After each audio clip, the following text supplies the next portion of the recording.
వద్దు అంటే వెళ్ళదంట, నేస్తమంటే ఏమిటంటే కన్నవాళ్ళు ఇవ్వలేని ఆస్తేనంట.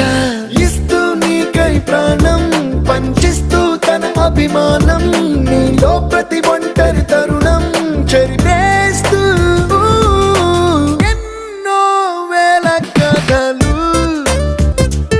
అరే ఇంకో కథ మొదలు. छोटी छोटी छोटी छोटी छोटी छोटी बातें, छोटी छोटी बातें बातें, मीठी मीठी मीठी मीठी मीठी मीठी यादें, मीठी मीठी यादें यादें.